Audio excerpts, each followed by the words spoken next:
शुरू करें। नमस्ते, माई सेल्फ डॉक्टर रघुवीर शाह और मेरी 2 साल पहले ही एसएमएस हॉस्पिटल्स में नौकरी लगी है। मैं बहुत नया ही था जब कोरोना ने इंडिया में दस्तक दी। अचानक से ही डॉक्टर्स और मेडिकल स्टाफ का काम बहुत बढ़ने लगा था।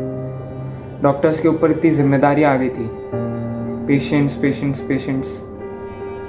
बट मैं हमेशा से ही अपने काम को लेके बहुत कैजुअल रहता था। काम को हमेशा काम ही समझता था, कभी पेशेंट्स की फीलिंग्स के साथ कनेक्ट ही नहीं कर पाया। रोज़ जाता और अपनी ड्यूटी दे के आ जाता। बट पिछले महीने मेरे पापा भी कोरोना की चपेट में आ गए और बिगड़ती हालात की वजह से उन्हें हॉस्पिटल में एडमिट करना पड़ा। मैं बहुत चिंता में आ गया था। वैसे तो वो बहुत होपफुल और क्या कहते हैं उसको, कॉन्फिडेंट इंसान थे। उनको पक्का पता था कि वो ठीक हो जाएंगे। बट धीरे धीरे उनका लंग इन्फेक्शन और मेरी चिंता दोनों बढ़ती जा रही। मुझे एज अ डॉक्टर पेशेंट्स को डील करना था और एज अ बेटा अपने पापा की केयर करनी थी। बट कुछ दिनों बाद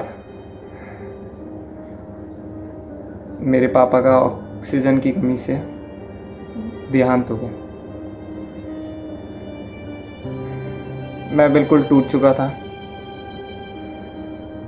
मेरे आंसू रुक नहीं रहे थे। मैं बहुत रोया। मुझे समझ नहीं आ रहा था मैं क्या करूं।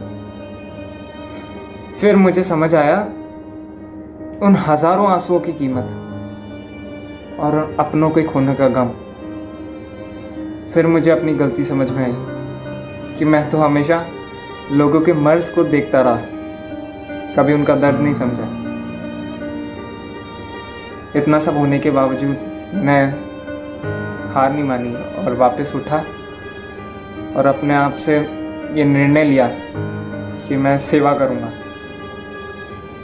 और in the end, the whole act of life is just to let go. But what hurts the most is not taking out the moment to say goodbye. मुझे आज भी अपने पापा की बहुत याद आती है। मुझे उनकी कही भी वो कविता हमेशा याद आती रही कि बनते बिगड़ते हालातों का हिसाब है जिंदगी, हर रोज जो एक नया पन्ना जुड़े वो एक किताब है जिंदगी।